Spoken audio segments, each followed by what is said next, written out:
गोस्वामी जी महाराज पूर्व प्रसंग में वर्णन किए। श्री रघुनाथ जी सेना के साथ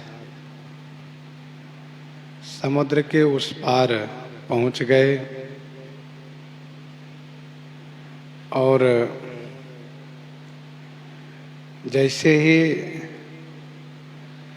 समुद्र के उस पार प्रभु ने अपना पड़ाव डाला है, वैसे ही दयालु श्री रघुनाथ जी ने संपूर्ण सैनिकों पर दया करते हुए, कृपा करते हुए यह आदेश दिया है कि खाओ जाई फल मूल सुहाए, सुनत भालु कपि जहाँ तहाँ धाये। खाहु जाई फल मूल सुहाए। आप सभी जाकर के सुहाए माने सुंदर फल मूल खाइए। सुनत भालु कपि जहाँ तहाँ धाये। यह सुनते ही सभी वानर, सभी भालू जहाँ तहाँ धाये माने दौड़े। समुद्र के उत्तर तट पर जब पहुंचे थे तब सभी ने मन भर करके फल ग्रहण किया था।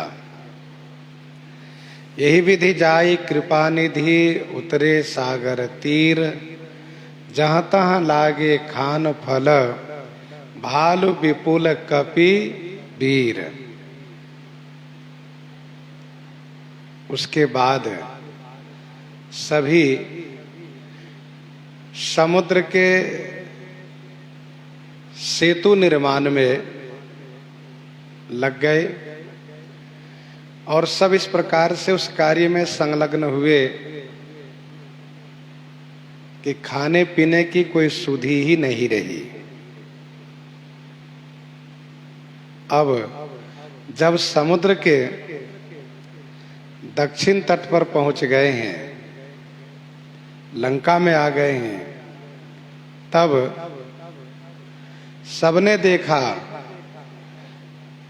कि वन प्रदेश बड़ा सुहावना है, सुंदर सुंदर फल लगे हुए हैं, लेकिन जब तक श्री राम जी की आज्ञा नहीं होगी तब तक कोई फल नहीं खा सकते। ये वही वन प्रदेश है जिसको श्री हनुमान जी ने पहले देखा है।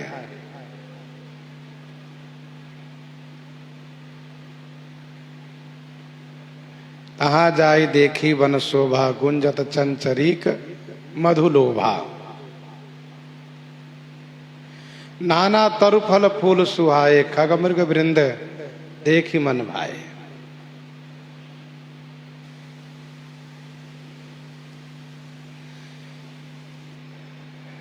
समुद्र के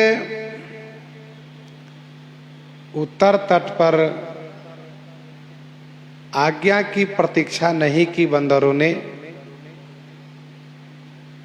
लेकिन दक्षिण तट पर लंका में आने पर जब तक आज्ञा नहीं मिली तब तक किसी ने फल खाने का प्रयास नहीं किया। इसका कारण यह है कि यह शत्रु की नगर है, शत्रु की राजधानी है, शत्रु की पुरी है। यहाँ पर इंद्र आदि देवता भी डरते हैं। इसलिए जब तक स्वामी की अनुमति न हो, आज्ञा न हो, तब तक फल खाना सैनिकों ने उचित नहीं समझा। जिस प्रकार से माता श्री सीता जी की आज्ञा प्राप्त होने के बाद श्री हनुमान जी महाराज ने फल खाया था, वैसे ही इन सबको जब आज्ञा प्राप्त हुई तब सब फल खाने के लिए जहां तहां दौड़ पड़े।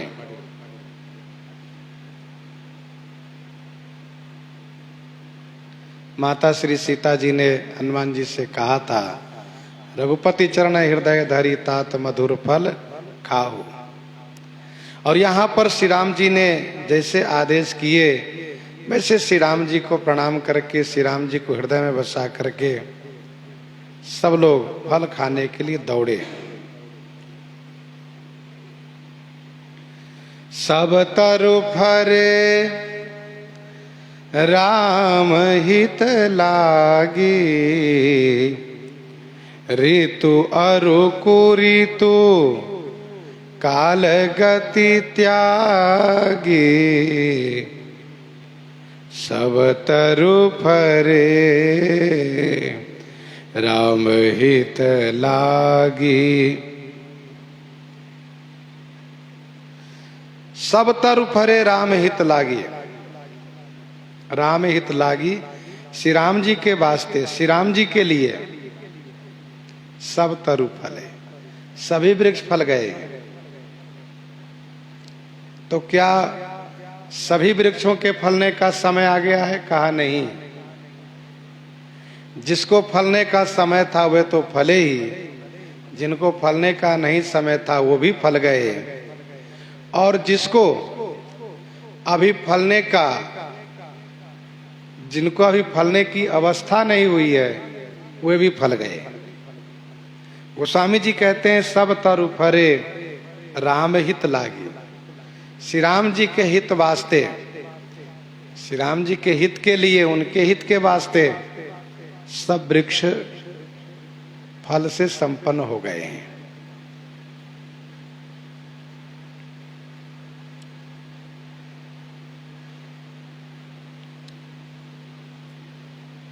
श्री राम जी की सेना है।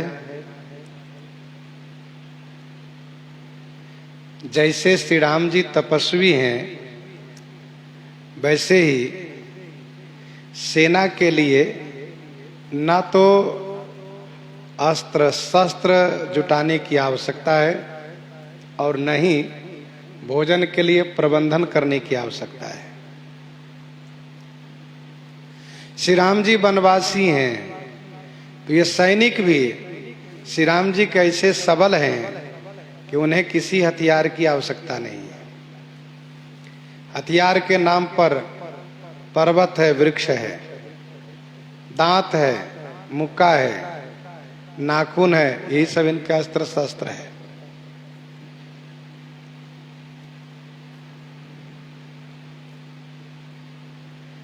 मुठिकन हमारी दांतन काटे, यह बंदरों की लड़ाई की व्यवस्था।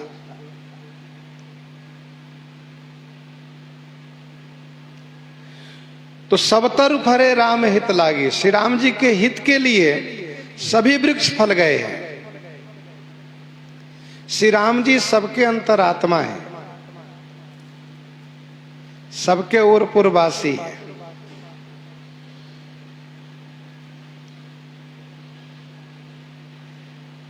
श्री राम जी जैसे लंका में पहुंचे वैसे ही श्री राम जी की सेना के लिए सभी वृक्ष फल से संपन्न हो गए, अर्थात सेवा में सब लग गए।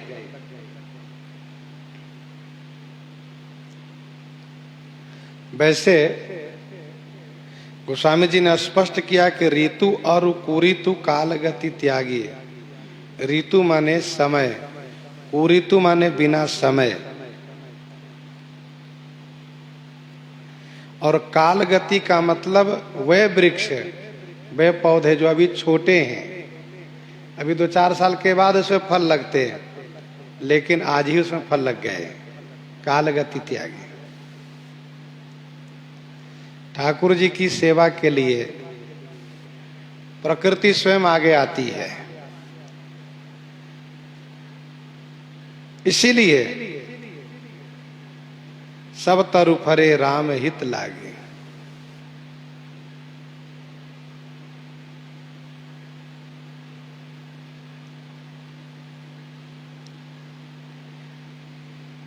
जिसके राज्य में बिना समय के फूल खिल जाता हो, फल लग जाता हो, उस राजा का विनाश का संकेत हो जाता है। जिसके राज्य में बिना समय के, बिना ऋतु के फूल लग जाए, फल लग जाए, तो समझना चाहिए कि उस राजा के विनाश का संकेत मिल चुका है। वह राजा अब जाएगा, उसका अंत होगा। भयदायक खल के प्रिय वाणी, जिमि अकाल के कुसुम भवानी।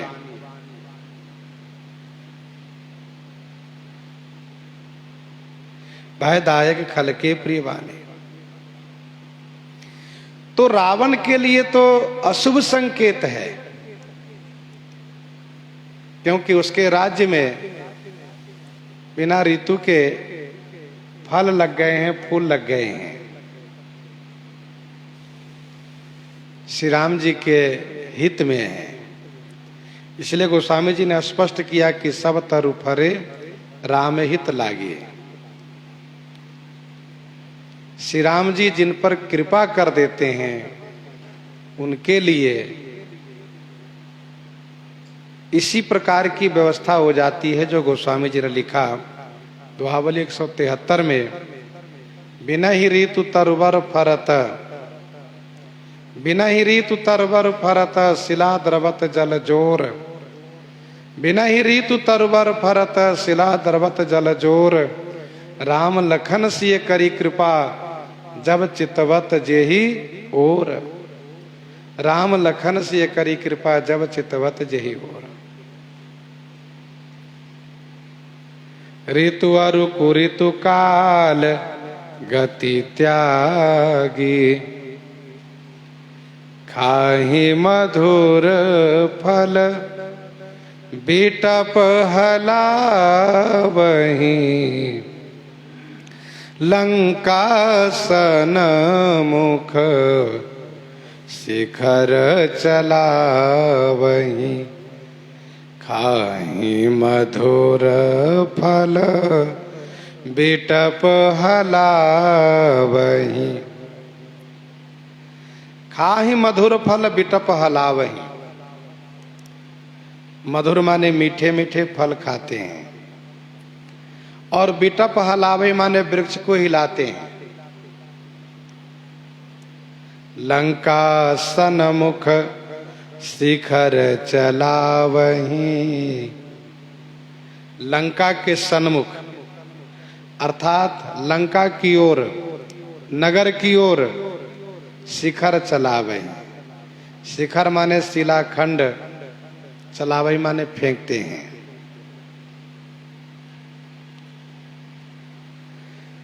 खाहि मधुर फल, बिटप हलावहि। लंका सन्मुख, शिखर चलावहि। वैसे वानर सैनिकों में बहुत उत्साह भरा हुआ है। शुक ने कहा है कि सब बड़े उत्साहित है।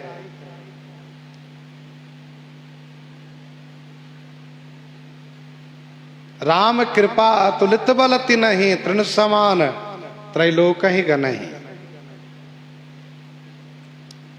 और परम क्रोध मीजहि सब हाथा, आय सुपै न देहि रघुनाथा।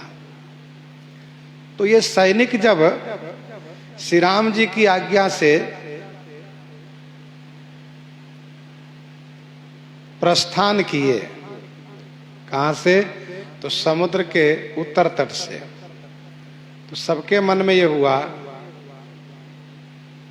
कि पुल बांधने में कोई दिखाई नहीं दिए, कोई विघ्न बाधा नहीं किए। इसका मतलब यह है कि वे लोग लड़ने की तैयारी कर रहे हैं कि जैसे ही वानर इस पार आवे कि हम जूझ जाएं, भिड़ जाएं। ऐसा वानर लोग सोच रहे थे। नहीं तो 5 दिन तक पुल बना और एक दिन भी रावण की ओर से कोई बाधा नहीं आई, कोई विघ्न नहीं हुआ। परंतु जब ये सैनिक उस पार पहुंच गए और अभी तक कोई दिखाई नहीं दिए,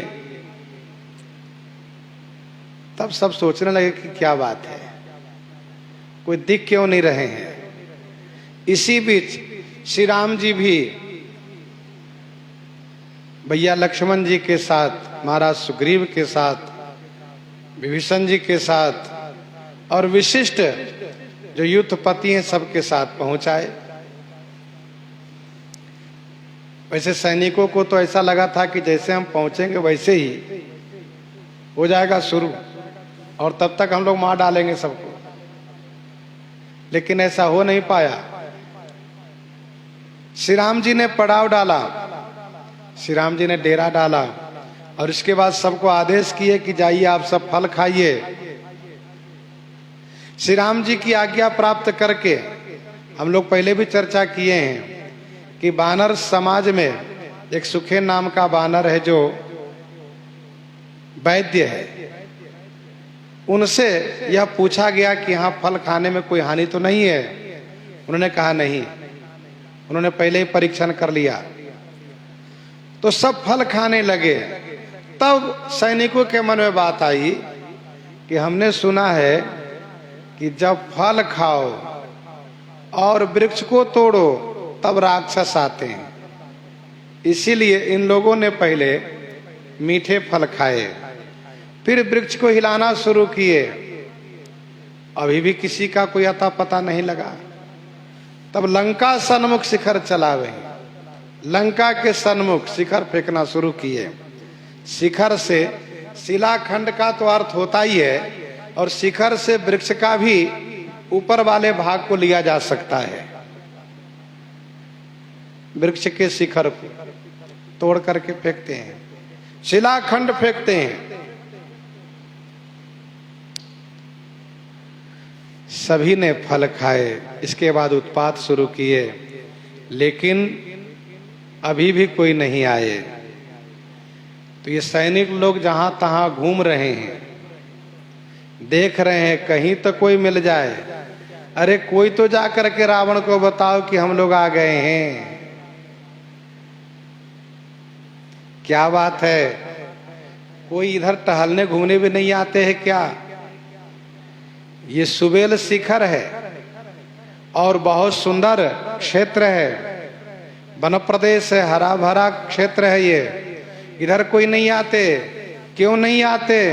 इसका उत्तर यह है कि वहां निशाचर रहे सशंका, जबते जारी गयो कपिलंका। सब सशंकित रहते हैं, इसलिए घूमना फिरना सबका कम हो गया है। एकाध दुका कोई निकलते हैं। इस समय तो निज निज गृह सब करे ही बिचारा, नहीं निश्चर कुल केर उबारा। बहुत घूमने फिरने नहीं निकलते हैं, क्यों? डरे हुए हैं। जब डर हो जाता है फिर कहीं निकलने का मन नहीं होता। देखो क्या होता है, जो सामने आएगा उसकी सामना हम करेंगे। तो जहाँ कहूँ फिरत निशाचर पावहीं, घेरी सकल बहु नाच नचावहीं। जहाँ कहूँ फिरत निशाचर पावहीं, घेरी सकल बहु नाच नचावहीं। जहाँ कहूँ फिरत निशाचर पावे। बानर लोग ढूंढ रहे हैं, कोई मिल जाओ, तो कोई मिल गए। जहाँ कहूँ फिरत निशाचर पावे।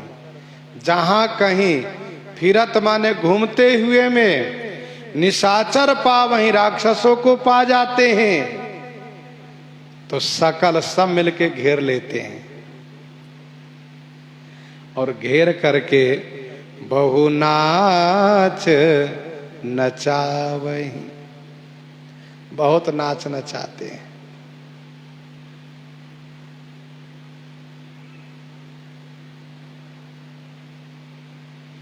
बंदरों को यह पता है कि पराधीन होने के बाद बहुत नाच नाचना पड़ता है। नाच कूद करी लोग रिझाई, पतिहित करे धर्म निपुनाई। इस बात से वानर परिचित है।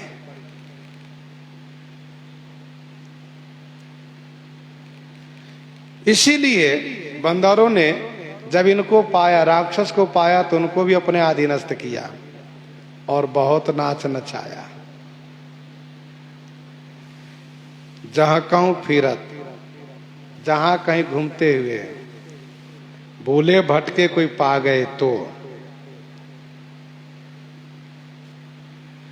जहां कहूं फिरत निशाचर पावे, घेरी सकल बहु नाच नचावे।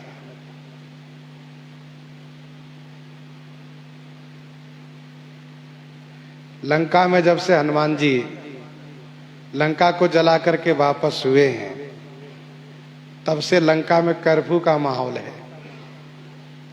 सब डरे हुए हैं, सबको भय है। इसीलिए भूले भटके कोई पा गए, मिल गए तो बहुत नाच नचाते हैं। सब तरफ से वानर घेर लेते हैं, कहते नाचो। ना ना, ये नाच पसंद नहीं, दूसरे तरीके से नाचो। ये भी नहीं ठीक है, तीसरे तरीके से नाचो। बहुत प्रकार से नाच नचाते हैं और मजबूरन उनको नाचना पड़ता है। घेरी सकल बहु नाच नचावहीं। जब नाच करके थक जाते हैं, तब जाकर के 10 नन्ही काटी नासिका काना। 10 नन्ही काटी नासिका काना। कही प्रभु सुजस देहि तब जाना। 10 नन्ही काटी नासिका काना। बंदरों को यह भी पता है कि शत्रु को दंडित करके भेजा जाना चाहिए। हमारे श्री हनुमान जी को रावण ने कहा अंग भंग करी पठिए बंदर, तो हम भी इनको अंग भंग करेंगे। अंग भंग में इनकी पूंछ तो है नहीं, काट ले हम लोग, तो इसकी नाक काटेंगे, कान काटेंगे, क्योंकि हमारे श्री लक्ष्मण जी ने यही नियम लगाया है कि नाक कान काट लो असुरों को। अच्छा, असुरों को नाक कान क्यों काट लेना चाहिए? क्योंकि ये स्वर्ग और श्रुति दोनों के विरोधी होते हैं। नाक माने स्वर्ग और कान माने श्रुति। कान को श्रुति कहते हैं, नाक को स्वर्ग कहते हैं। और ये असुर लोग श्रुति और स्वर्ग दोनों के विरोधी हैं, इसलिए नाक कान काटो, इनको नकटा बुच्चा बना करके भेजो। 10 नन्ही काटी, तो क्या कोई हथियार से काटते होंगे? चाकू से, धारदार तलवार से? ऐसा कुछ नहीं, न चाकू, न छुरी, न तलवार, न कटार, कुछ नहीं। तो 10 नन्ही काटी, दांत से नाक कान काट लेते हैं। 10 नन्ही काटी नासिका काना। इसके बाद भी नहीं छोड़ते, तो कही प्रभु सुजस देहि तब जाना। प्रभु श्री राम जी के सुजस कहलवाते हैं, श्री राम जी की जय जयकार करवाते हैं, तब जाने देते हैं कि अब जाओ, अब जाओ तुम।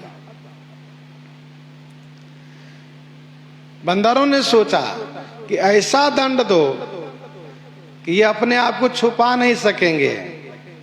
जहां जाएंगे लोग पूछेंगे क्या बात है भाई, क्या हुआ हो, ये नाक कैसे कट गई?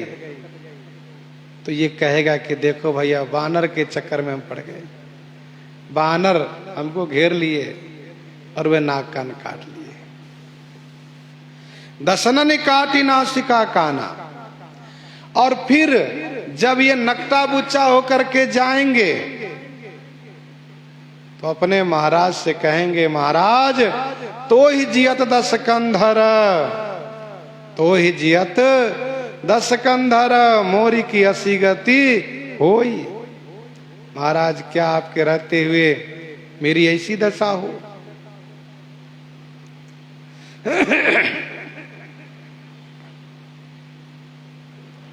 दसनन काटी नासिका काना, कहे प्रभु सुजस देहि तब जाना। यहां तक इस नियम को महाराज सुग्रीव ने भी पालन किया। कुंभकर्ण के नाक कान काट लिए। आगे युद्ध में वर्णन है। कुंभकर्ण युद्ध की नशा में ऐसे उन्मत्त था, युद्ध की नशा, मदिरा की नशा, ऐसा उन्मत्त था कि उसको पता ही नहीं चला कब नाक कान काट लिए गए। जब रक्त की धारा बही तब उसने देखा, अरे मेरी तो नाक, मेरे कान काट लिए गए। नाक कान काटिए जिए जानी, फिरा क्रोध करी भई मन ग्लानी। दसनन काटी नासिका काना, कही प्रभु सुजस। बानर लोग कहते, सुनो, हमारे श्री राम जी की जय बोलो, श्री लक्ष्मण जी की जय बोलो, महाराज सुग्रीव की जय बोलो।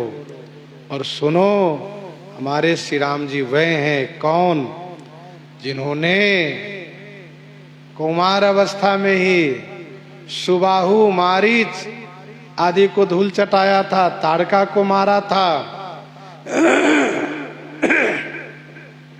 और जब बड़े हुए तो क्या विराध, क्या खरदूषण, क्या कबंध, क्या बाली, सबको इन्होंने मारा है। इस बात को ध्यान रखो। बोलो श्री राम जी की जय। श्री राम जी की जय करा करके तब जाने देते, अब जाओ।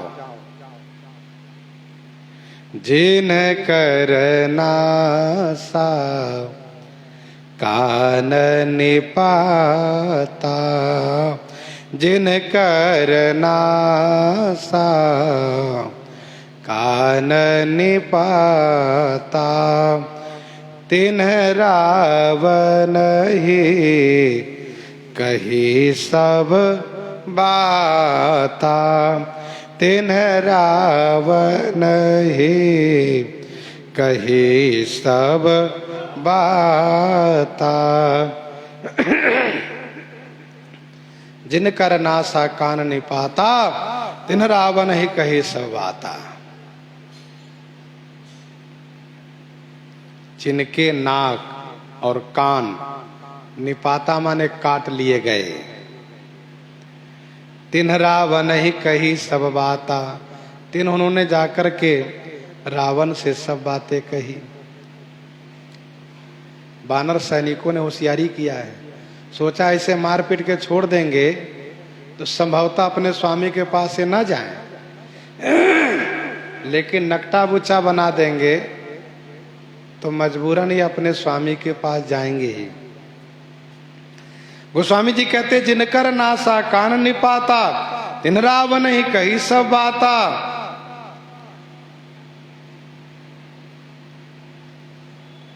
उसने रावण से सब बातें कही। महाराज, समुद्र पर पुल बन गया है,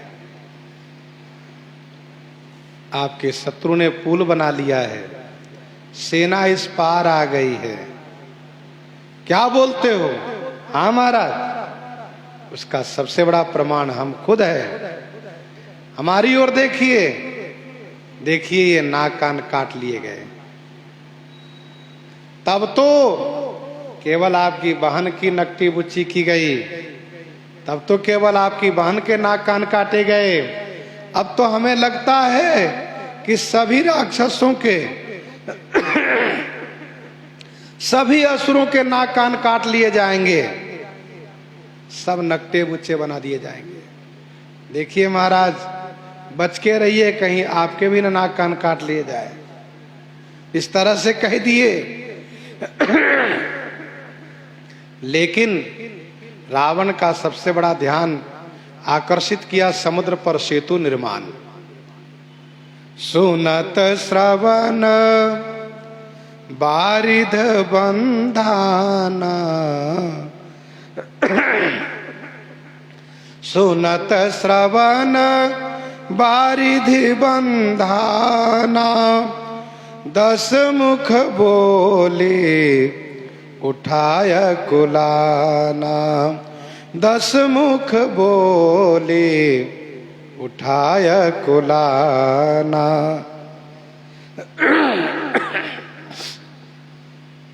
सुनत श्रवण बारिधि बंधाना, जैसे ही श्रवण माने कानों से सुना, बारिधि बंधाना, समुद्र पर पुल बांध लिया। कहां? 10 मुख बोली उठाय अकुलाना। अकुलाना 10 मुख बोली उठा। अकुलाना माने व्याकुल होकर के 10 मुख से बोल उठा। व्याकुल होकर के वह 10 मुख से बोल उठा।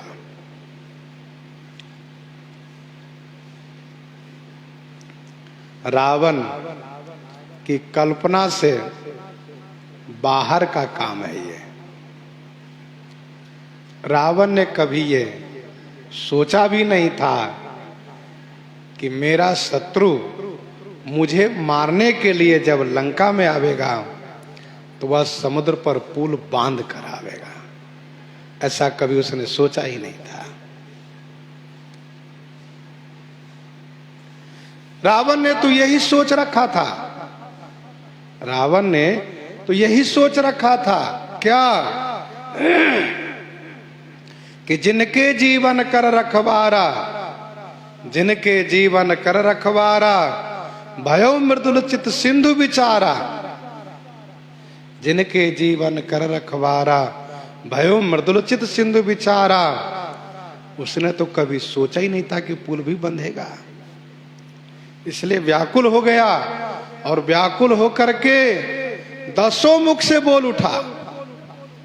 10 मुख बोले उठा कुलाना।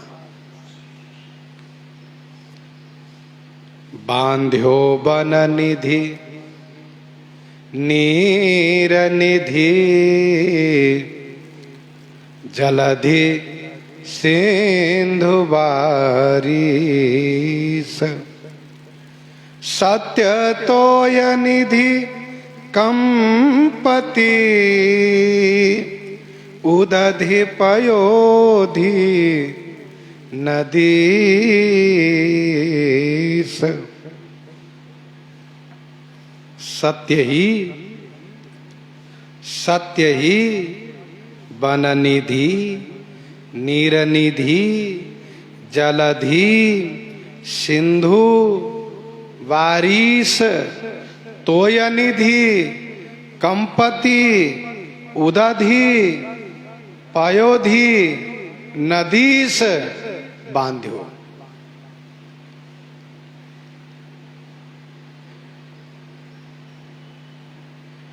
क्या सत्य ही बांध दिए गए?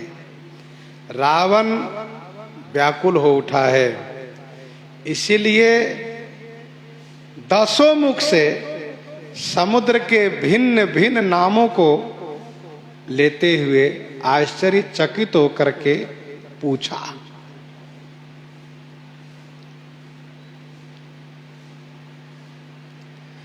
जैसे किसी के बारे में अचानक कोई घटना सुनने को मिले तो उसको प्रमाणित कराने के लिए पूछना पड़ता है, क्या अमुक व्यक्ति ही, क्या अमुक के पिता ही, क्या अमुक के भाई ही, क्या अमुक जो अधिकारी है वही। इन सब बातों को पूछने का मतलब उसके अंदर में घबराहट है, संतुष्टि के लिए। इसीलिए रावण ने उसी क्रम में रावण भी घबरा करके समुद्र के भिन्न भिन्न नामों को 10 मुख से उच्चारण किया। 10 नाम है। वननिधि, मन माने जल का अर्थ, निर्निधि, जलधि, सिंधु, बारिश, 5 नाम यह है। तोय निधि कंपति, कम माने जल, उदधि, उद का अर्थ जल होता है, पयोधि, पय माने जल, नदीश, नदियों के पति। क्या सचमुच बांध लिए गए?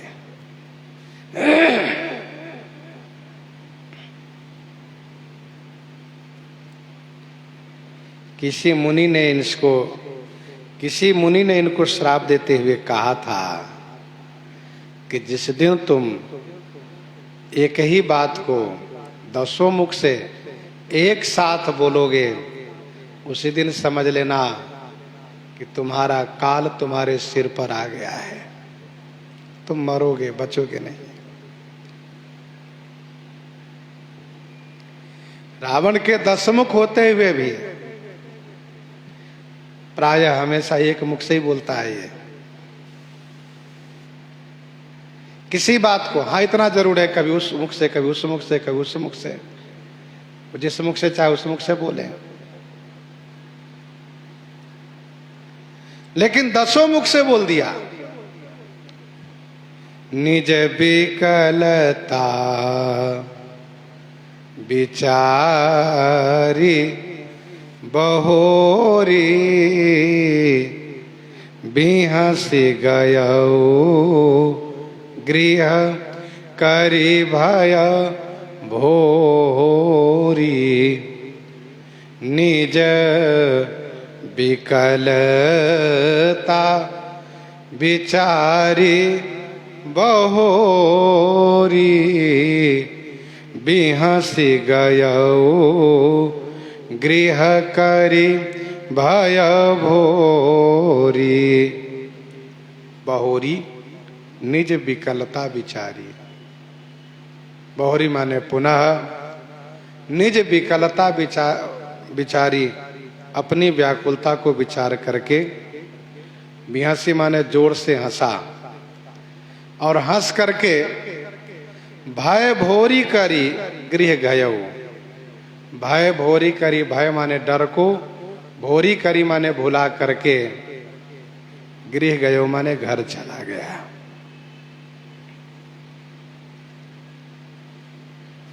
निज विकलता विचारी बहोरी, बिहसी गयौ गृह करी भय भोरी।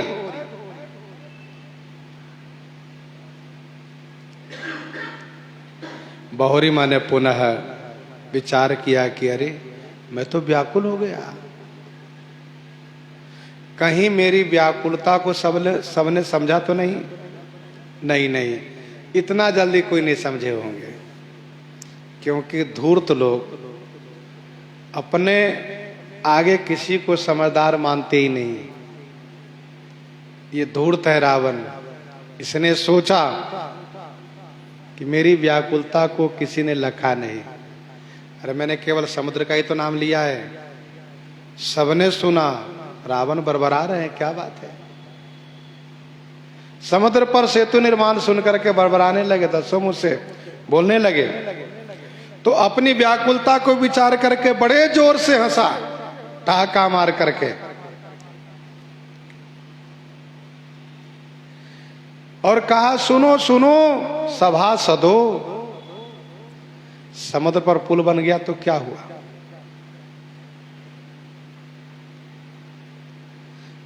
कोई नुकसान नहीं है। बड़े जोर से हंसा और भय को छुपा करके घर चला गया। यही है रावण की नासमझी मूढ़ता। परम प्रबल रिपुशीस पर तदपि सोचन त्रास। रावण यह दिखाना चाहता है, ना मैं पहले डरा, ना आज डरा हूं, ना मैं पहले डरा ना आज डरा हूं। मैं हूं 10 सिर वाला रावण दशानन। भला मैं ये कानून से डर सकता हूं क्या? अर्थात नहीं, मैं किसी से नहीं डर सकता। बिहसी गयो गृह करी भय भोरी, मंदोदरी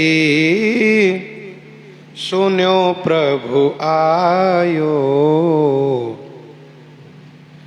कौतुक कहीं पाथोधि बंधायो मंदोदरी सुन्यो प्रभु आयो। मंदोदरी सुन्यो प्रभु आयो। मंदोदरी ने सुना कि प्रभु आयो, प्रभु आ गए हैं। कौतुक ही पाथोधि बंधायो, कौतुक ही माने खेल ही में, पाथोधि बंधायो, पाथोधि माने सागर पर पुल बनवा लिया उन्होंने। मंदोदरी ने किससे सुना? तो अपने गुप्तचरियों से सुना। 2-3 सन सुन पुरजन बानी, गुप्तचरियों से सुना। मंदोदरी सुन्यो प्रभु आयो, सुना कि प्रभु आ गए, लंका में आ गए प्रभु। मंदोदरी श्री राम जी के ईश्वरत्व को भली भांति समझ रही हैं, श्री राम जी की प्रभुता को, ईश्वरता को भली भांति समझ रही हैं, एक बार समझा भी चुकी हैं।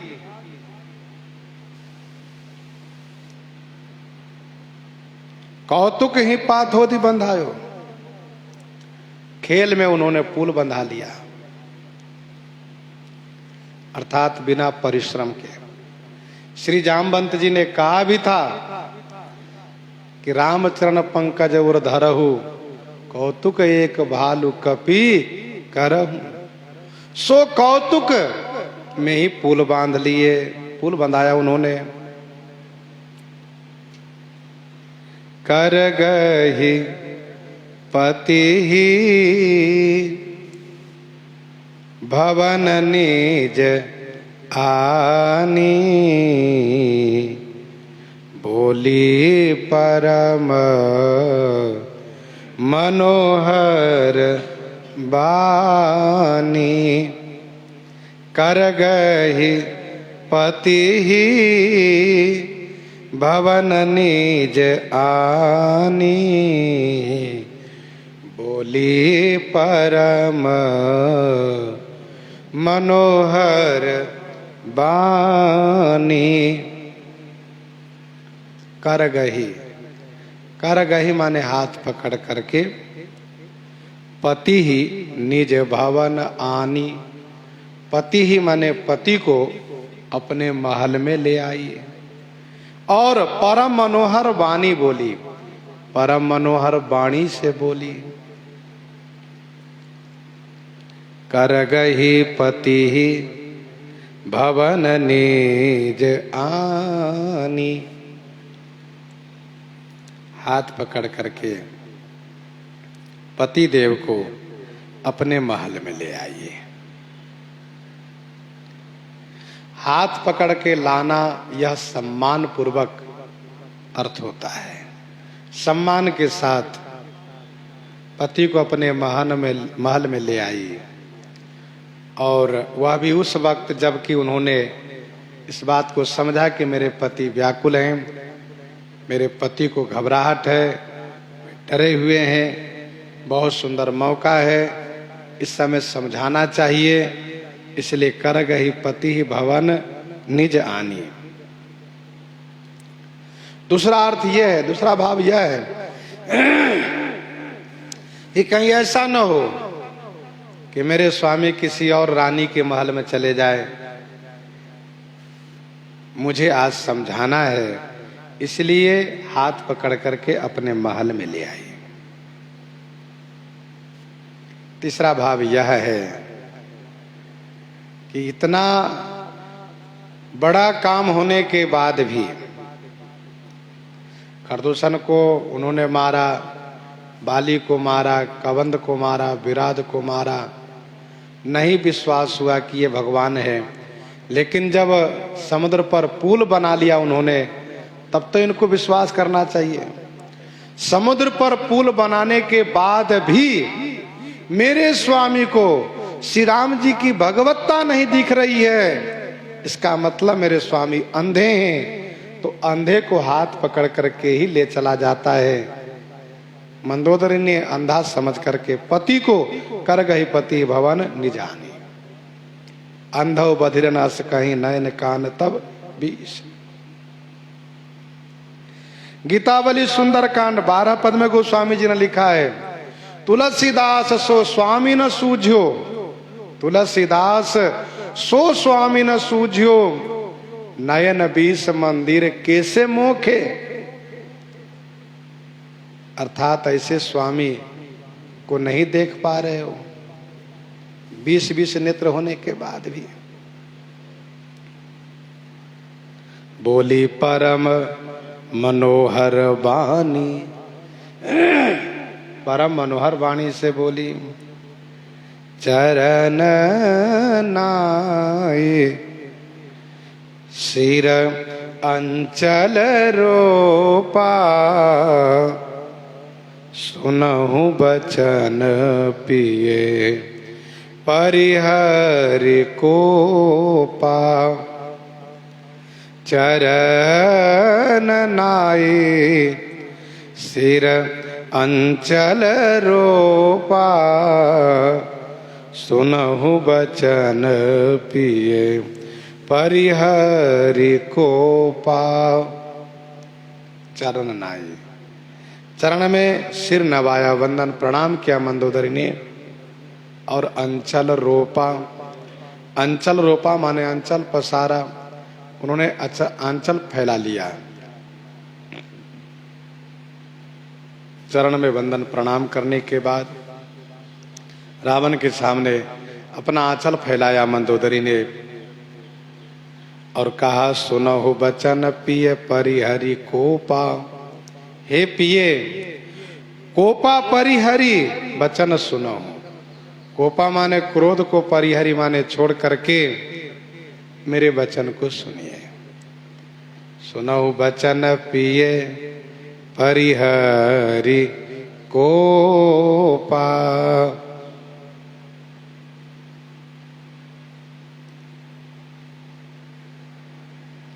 मंदोदरी चाहती हैं कि मेरा मांग और मेरा कोख दोनों अचल हो जाए। और यह अचल तभी होगा जब मेरे स्वामी श्री राम जी से विरोध छोड़ेंगे।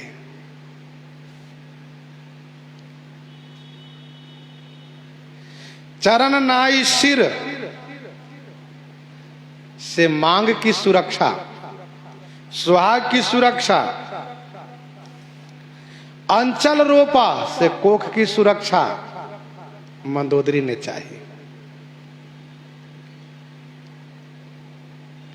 चरण नाई सिर अंचल रोपा।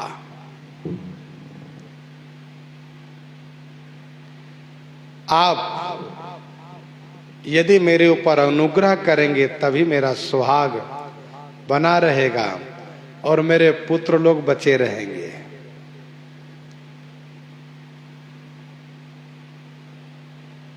आंचल फैला करके आशीर्वाद मांगना यह माताओं की प्रकृति में है। करी मज्जन पूजहि नर नारी, गणप गौरी त्रिपुरारी तमारी, रमा रमन पदबंदी बहोरी, बिनवहि अंजुली अंचल जोरी।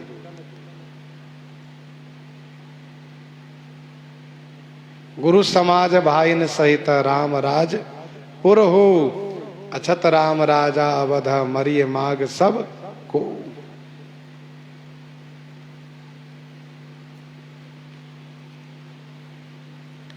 चरण नाई सिर अंचल रोपा, सुनहु बचन पिय परिहरि कोपा। मंदोदरी को पता है कि श्री राम जी से विरोध छोड़ने की बात करने पर, श्री सीता जी को लौटा देने की बात करने पर रावण नाराज हो जाते हैं, महाराज कुपित हो जाते। इसलिए उन्होंने कहा, क्रोध छोड़कर के मेरी बात सुनिए। आप मेरे पिए हैं, मेरे पतिदेव हैं, मेरे प्राणनाथ हैं, इसलिए क्रोध छोड़कर के मेरी बात सुनिए। जैसे सुनत बालि क्रोधातुर धावा, तो गहिकर चरण नारी समझा।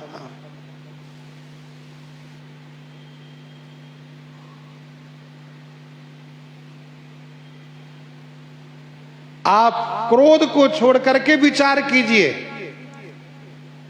श्री राम जी के प्रति आपका क्रोध है, क्रोध को त्याग कीजिए और फिर श्री राम जी के संदर्भ में विचार कीजिए, तब आपको श्री राम जी दिखाई देंगे। जैसे महाराजा श्री अवधेश जी ने कहा था, कहु तजि रोष राम अपराधु।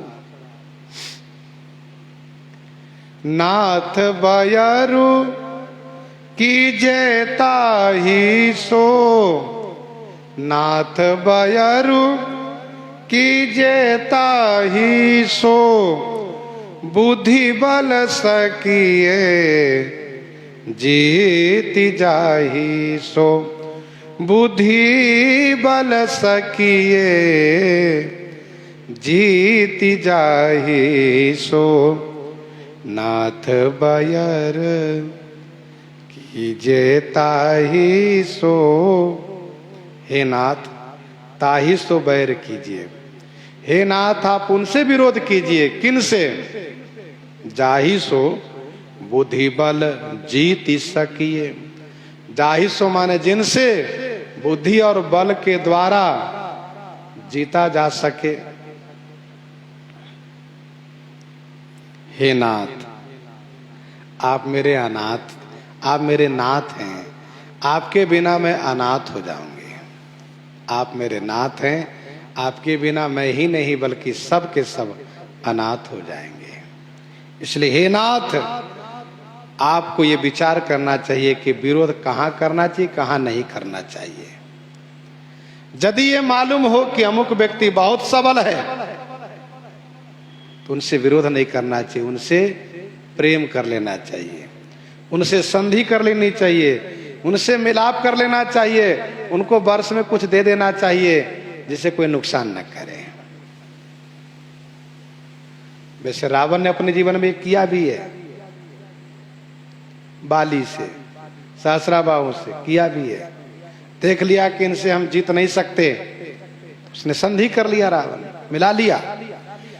तो मंदोदरी कहती है, नाथ बैरु कीजे ताहि सो, बुद्धि बल सकिए जीत जाहि सो।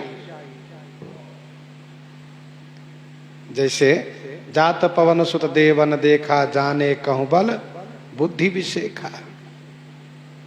जात पवन सुत देवन देखा, जाने कहूं बल बुद्धि विशेखा। और जब परीक्षा देवताओं ने ले लिया, जिनको भेजा था परीक्षा के लिए, उसने परीक्षा ले लिया, तब उन्होंने कहा, राम काज सब करी हूं, तुम बल बुद्धि निधान। माता श्री सीता जी ने फल खाने के लिए तब आदेश प्रदान किया जब देख लिया, देख बुद्धि बल निपुण कपि कहे जान की चाहु। तो नाथ बयर की जेता ही सो, उनसे विरोध करना चाहिए जिनसे ये समझ में आ जाए कि हम इनको परास्त कर सकते हैं, बुद्धि और बल में हम उनसे विशेष है, तब विरोध करना चाहिए। प्रीति विरोध समान सा। वायु पुराण में ऐसा लिखा है, वायु पुराण में ऐसा वर्णन है, मंदोदरी ने रावण से कहा कि मेरे स्वामी, मेरे नाथ, आप एक काम कीजिए, आप श्री राम जी से, श्री राम जी की परीक्षा ले लीजिए, देख लीजिए कि आपकी बुद्धि विशेष है कि उनकी बुद्धि विशेष है। रावण ने कहा, ठीक है, तुम कहती हो, मैं परीक्षा लेता हूं। तो रावण ने एक पत्र लिखा। पत्र में रावण ने मांग किया कि विभीषण को लौटा दो, अंगद को राजा बना दो, परशुराम जी के जो अस्त्र शस्त्र उनको वापस दे दो, और पुल को तोड़ करके उस पार चले जाओ।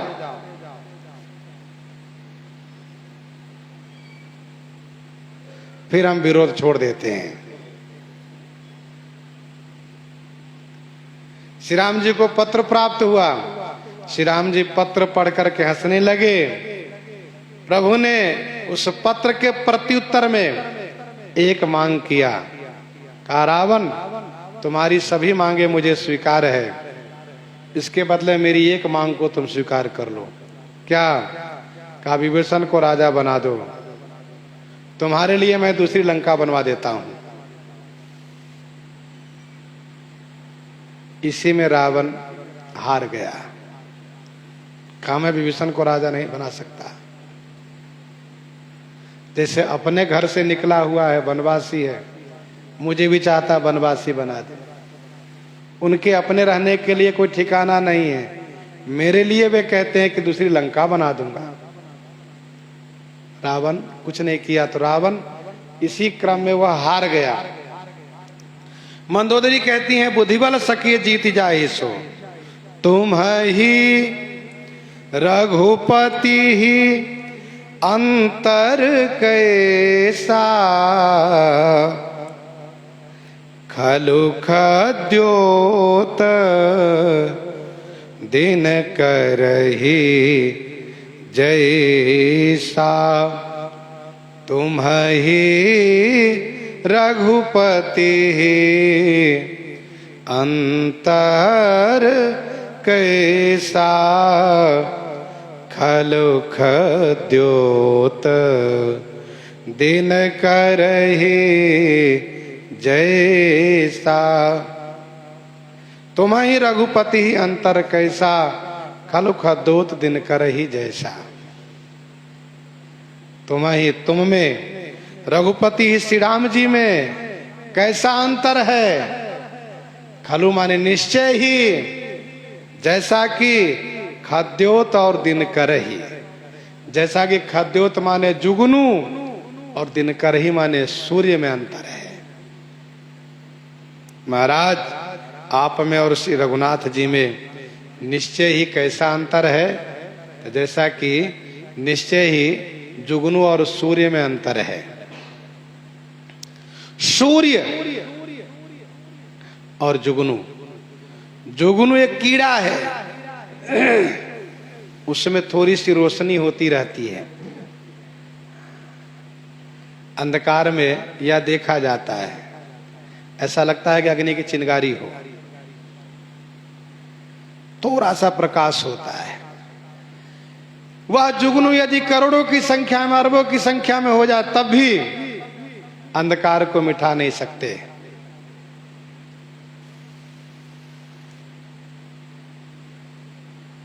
अंधकार को नहीं मिटा सकते।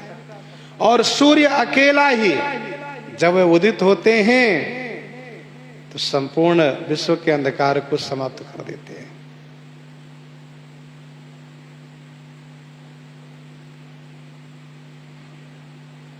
निरुपम न उपमा आन राम, समान राम निगम कहे, जिमि कोटि सत खद्योत सम रवि, कहत अति लघुताल है। करोड़ों जुगनू मिलकर भी सूर्य की समता नहीं कर सकते। तुम ही रघुपति ही अंतर कैसा, खल खद्योत दिन करही जैसा, खल खद्योत दिन करही जैसा। खलु माने निश्चय ही। श्री राम जी सूर्यवत हैं, आप खद्योत के समान हो। श्री राम जी रघुपति हैं। रघु माने जीव मात्र के पति हैं, जीव मात्र के स्वामी हैं। श्री राम जी तो सबके प्रकाशक हैं। जैसे सूर्य से सबको प्रकाश प्राप्त होता है, वैसे श्री राम जी सबके प्रकाशक हैं, सभी को बल देने वाले हैं। विषय करण सुर जीव समेता, सकल एक ते एक सचेता, सब कर परम प्रकाशक जोई, राम अनादि अवधपति सोई।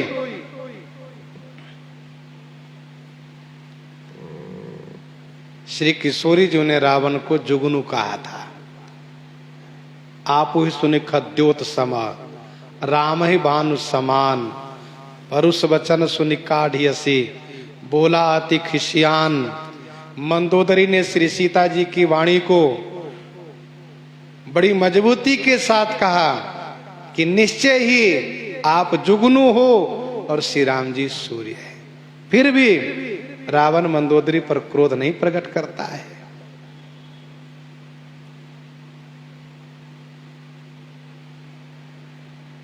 कालु खद्योत दिन कर ही जैसा। तो जिस प्रकार से सूर्य को सबको तेज प्राप्त होता है, जहां भी जिसमें तेज है सूर्य से मिल रहा है, सूर्य ही प्रकाश रोशनी के अधिष्ठाता है, वैसे ही श्री राम जी सबको बल देते हैं। सभी बल के अधिष्ठाता श्री राम जी हैं। जाके बल लवलेश ते जिते हो चराचर झारी, श्री हनुमान जी ने कहा है। तो तुम ही रघुपति ही अंतर कैसा, खल खद्योत दिन कर ही जैसा। अति बल मधु कैटभ जेहि मारे, महावीर दिति सुत संघारे। अति बल मधु कैटभ जेहि मारे, महावीर दिति सुत संघारे। अतिशय बलशाली मधु कैटभ को जिन्होंने मारा, महावीर दिति सुत दिति पुत्र हिरण्याक्ष हिरण्यकश्यप को मारा, जिन्होंने राजा बलि को बांधा, सहस्राबाहु को मारा, उन्हीं का अवतरण हुआ है। सोई अवतर हरणमय भारा, उन्हीं का अवतार हुआ है। मंदोदरी इस प्रकार से समझा रही है। और भी कुछ बातें हैं जो कह रही हैं। प्रसंग को हम आप यहीं पर हृदयंगम करते हैं। आइए श्रवण करते हैं श्री भक्तमाल जी से।